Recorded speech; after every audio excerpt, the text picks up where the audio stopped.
Hey guys, I'm still kind of tired as all balls and worn out because, well, this has been one wild vacation and year. I can't tell you guys enough how much I've been spoiled as all hell this year. From seeing the Hendrick 1, 2, 3, 4 finish and Larson winning at Nashville on the 1 year anniversary. I discovered my cat passing away. And seeing Bowman win at Pocono. John Hunter Nemechek right before that winning at Pocono. I thought I was digging my own grave when I was attending a race that Kyle Busch was bound to leach. But John Hunter Nemechek said psych. Unfortunately, that was not the case with the Xfinity race Chandler and I attended at Road America because, well, he just has to pad his stats. Kyle Busch, that is, but that now officially means nothing to us with what we saw on Sunday. You know what? Sorry to Watkins Glen on this. I still love you with every fiber of my burning passion. Road America is the best road course in the United States. There. I said it. I said the truth. Lots of three-wide battles for position. Drivers who don't even have their first career wins yet were able to contend with the likes of Austin Cindric, Matt DiBenedetto. Maybe Ross Chastain was quite up there for a little while too. Three-wide battles, a lot of people coming back from their mishaps. Unfortunately, Bowman dumb goofed and yeeted Kyle Larson out of a potential decent finish. So for that, Denny Hamlin remains the points leader because of Alex Bowman's complete and utter dud, which also caused him to have tire rub in his rear, I believe, right rear tire, which put him in the pits and then had him settle for a 22nd place finish.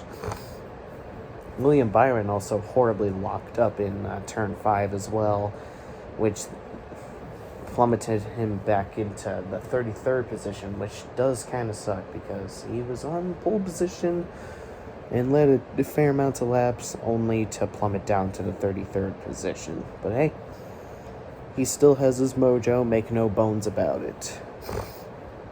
But despite those mishaps with Hendrick Motorsports, the one special thing that this video is hinging on happened today. Chase Elliott won his 7th road course victory on his first start at Road America. That's basically typical Chase Elliott for you guys. Winning road course races on his first start on whatever new track is being thrown at him. Doesn't matter what you throw at him, he's still going to find a way to garner a win there no matter what. Only time will tell what he'll do at Indianapolis road course. Or if he'll garner another victory at the Glen when I get there. Even though Chandler doesn't primarily root for Chase Elliott, he was pretty excited himself too. And honestly, this trip couldn't have gone any better if I were to be absolutely honest with you. It does suck I didn't re-butter him up or rekindle with him in time for Chicagoland, but unfortunately, even if I did reconcile with him sooner, a trip to Chicagoland wasn't going to happen because, well, I was amazingly poor due to my lack of employment in 2019, and even in 2018, I was kind of amazingly cheap as well. Cheap, poor, one or the other. So it technically was going to be either a trip with my dad to my grandfather's, the now traditional Disney World trip, or just one vacation by myself elsewhere. Because, well, I was pretty much a busy bee with all my automotive college classes and all that shit. Not to mention my love for NASCAR was pretty much dwindling over the last couple of years. So even if I really wanted to go to Chicagoland, the experience just wasn't gonna be of anything worthiness, and it just wasn't gonna happen. But luckily, despite those duds, despite those setbacks, despite the dark ages, my trip to Road America was absolutely worth it, and it's the racing that NASCAR absolutely needed. For the most part, when it came to the lead, not a lot of people even yeeted themselves off the track or outright dumped them. Sure, plenty of cars may have had some mishaps, whether they overshot the corner or they had mechanical problems, but that just goes to show that either they have a hard time anticipating the narrow pathways of Road America, or just circumstantial things go out of your control, and there's just nothing really much you could do about it other than to react accordingly, and just make sure you don't make things worse than they need to be. Sadly, Ryan Preece didn't get much of a say in this race because his transmission broke, so he had to go behind the tire wall in turn 5. And of course, Austin Cindric, after contending for a win, being one of the probable first-time winners of 2021 to continue the 5 first-time winner every year that ends with 1. From 2001 to 2011, it happened.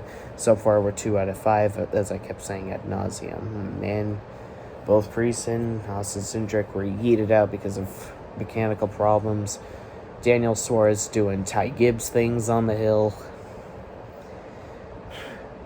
But then, here's one fun fact I like about Chase Elliott dominating this race.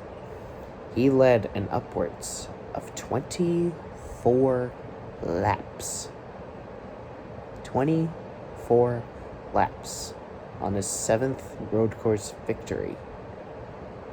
You know, I like that. I like those numbers. And for good reasons, too. It's pretty self-explanatory why. Sorry for no Cocomento's celebration for now, so you guys are going to have to wait until I get home and whatnot for that. Because I'm still in Wisconsin and won't be back until Wednesday. Which is technically tomorrow, since it's 2 a.m. as of the recording of this video on a Tuesday. 2:11 a.m., that is. So yeah, I had a fun time exploring Road America. Had a fun time experiencing the racing there. It was pretty refreshing to go to another Xfinity race, even though the biggest pile of rancid horse manure just had to ruin it for me and every other fan that loathes cup leaching with a burning passion. It was boiling hot, but luckily I was given sunscreen as a gift, so it was put to good use. Stupid hot, but I survived it. No sunburns. So, that's a big plus. I know a lot of people are just going to whine about how bad this race is because, well, Chase Elliott dominates the field and they can't really make any more room or provide any more valid or rational reasons of why they called this race a snorefest, all because the driver they didn't like win. Because they don't like this particular driver because of some stupid incident from 2017. You know what I'm on about.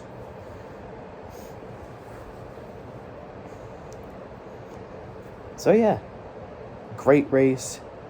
I'm sure the only way people can invalidate my enthusiasm is that you just love this race because Chase Elliott won, even though you liked the 2021 Daytona Road Course race. Yeah.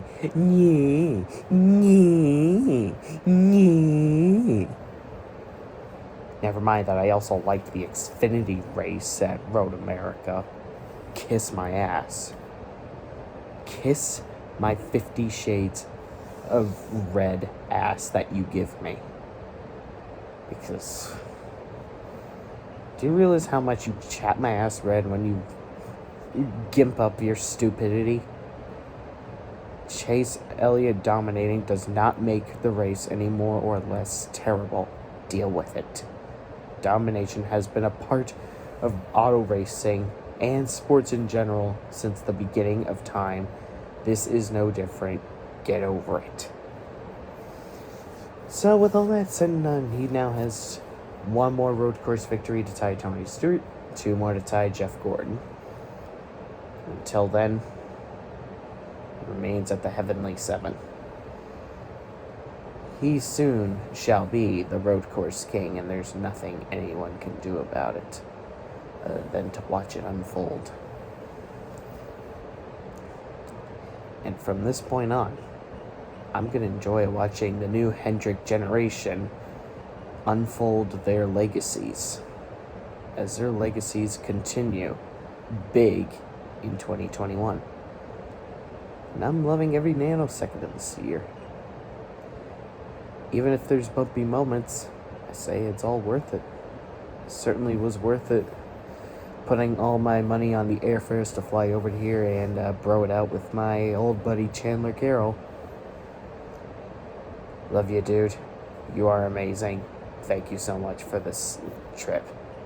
You are fucking awesome. And go Hendrick Motorsports and go Chase Elliott. Thank you guys for watching. Sorry that this video wasn't as electric as you had hoped, because I'm tired and worn out as all hell. I do not want to ruin my voice any harder than it needed to be. So you're just gonna get a little mild reaction out of me, because I don't want to give myself a migraine from expressing too much overzealousness about Chase Elliott's badass win at Road America. Alright, I think I said enough, guys. Hope you guys enjoyed this best 4th of July of all time.